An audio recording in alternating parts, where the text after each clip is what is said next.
like to share my story with you. I'm going to share it with you not for you to all have some sympathy for me, but to have sympathy towards the Palestinians, and that they're suffering what I suffer every day.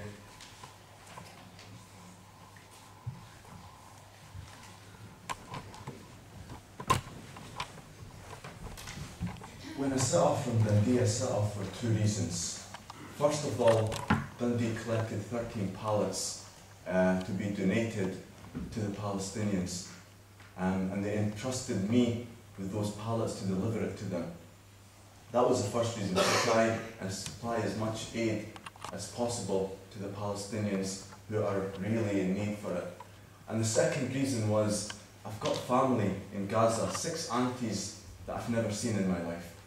I've got cousins that I don't know that even exist. I can't even speak to them on the phone because the lines will go one day and the other day, for the other 10 days they won't go through. And also to visit my granddad's grave. Since he passed away, I've never showed my respects to his grave. So I set off from Glasgow, heading towards Antalya, Turkey. We arrived in Turkey, we were supposed to leave on Tuesday to board the ships and head towards Gaza. There was a slight delay and we did not head until a few days later. But the spirits, the Turkish people, the spirits when we were sitting down with them, the feeling that they were giving us was, you guys are doing something, you guys are going there to break the siege. No one has ever done this before. People have gone with small boats but without aid. We thought we were going down with 10,000 tons of cargo to deliver it to the people of Gaza. We sat on the ships. Before we even sat on the ships, I just remember we're going in the buses, about 20, 30 buses. All the Turkish people are behind us, tooting their horns. The flags of Palestine are waving. Our spirits was just dramatically high, really sky high. Before we got on the ships, I had my bag and I was walking towards the ship, and this little girl comes running to me. She's like, let me carry your bag. I goes, no, my bag's too heavy. She's like, no, let me carry it. She goes, you're the one that's going to deliver the aid in Palestine, let me carry your bag. Just that little thing, a little girl who's not more than 10 years old coming up to me, asking to carry my bag because I was going to do something great. We all got together, we went through security, which is like any other security. You go in airports, you go through security. We got checked, our luggage got checked, we got scanned, and we boarded the ships. We went on the ships, we had the Archbishop there, we had sheikhs there, everyone was sitting around, just the spirits was dramatically high. Everyone had a big smile on their face, we were all getting excited, we were like, this is it. The nerves were kicking in, the shiver down your spine was going, like this is it, we're setting sail, and our stop is going to be Gaza, nowhere else other than Gaza.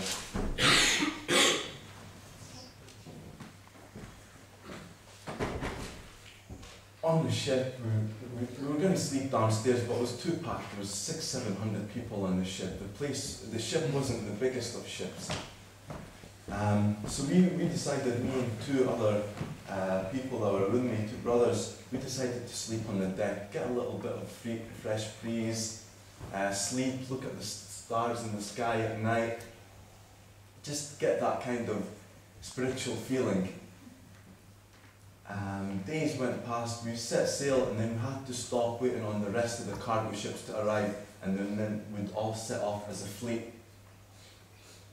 On the Sunday, around 8 o'clock, we started sailing towards Gaza. We weren't that far away, I'd say we were maybe 90, 100 miles away from Gaza, so we thought we'll set at a reasonable pace, and everyone else, the cargo ships were behind us, we'd be leading right on the front, and all the cargo ships would be behind us.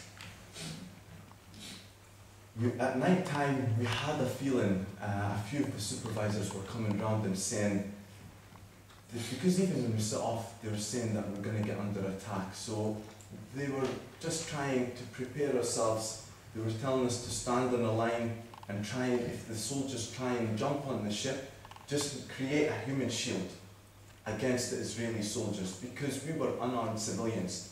We had MPs, as I said, we had the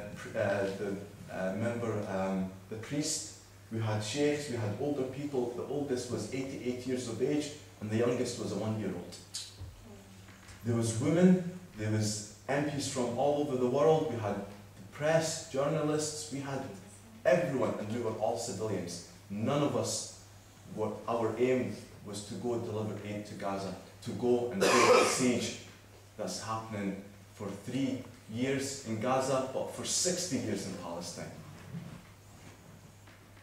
Around 12 o'clock we sat down and we were looking, it was only us and we had our boats behind us, and we could see distantly the lights coming close. The Israeli Navy, the Israeli army getting closer and closer. At that point we thought, okay, they're getting close, this is where it's going to kick in, but they're not going to attack us. We're civilians. We are all humanitarian activists there for a cause. They won't attack us, and they might surround us, they might try and communicate with us, but there was no way they will actually attack us. That's what we believed on the ship. 2 o'clock came, people started waking up, going to pray Fajr. We weren't all Muslims. There was Christians, we had a Jewish lady, we had atheists. Everyone was just sitting together, just spiritually trying to connect with the people in Gaza, trying to see the way they're suffering. We started the prayer around 4:22. In our second ruku' in the Muslim prayer, so when we were bowed down and our head is down on the ground, not all of us was praying. That's when the Israeli commandos, everyone was around us, the helicopters were on top of us, and they started throwing bombs and shooting at us. They did not wait when we were actually standing up. This is how much cowards they are. They had to wait till we were bowed down to God in prayer.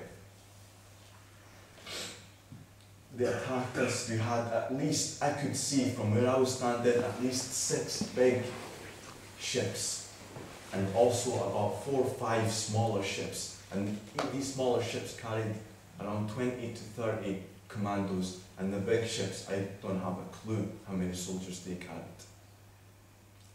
On top of that, they had the helicopters hovering around. Instantly, without any advance warning, and telling us to stop, we were exactly 78 miles in international water. Now, they had no right at all to attack us in international water. We thought we would be safe.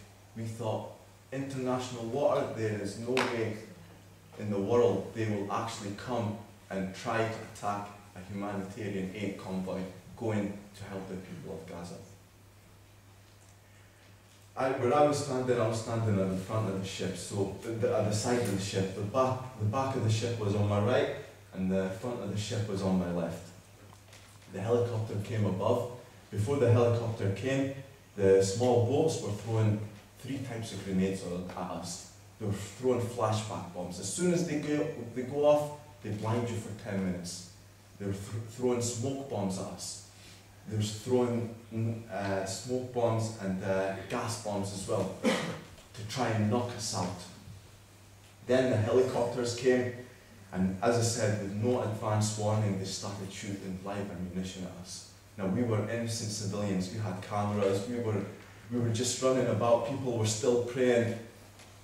They just shooting at least between 40 to 50 rounds per minute, and that was no exaggeration. The first plane came. The soldiers came down on the top of the ship. I was on the first and the second level of the ship. Where we were sleeping on the first, so we were still there. Our sleeping bags were there. All our items were there. We had our actual bags down below. Within minutes, I could see the blood just running down the wall. People were running down injured. And that's when it actually shocked me that, you know what, we are actually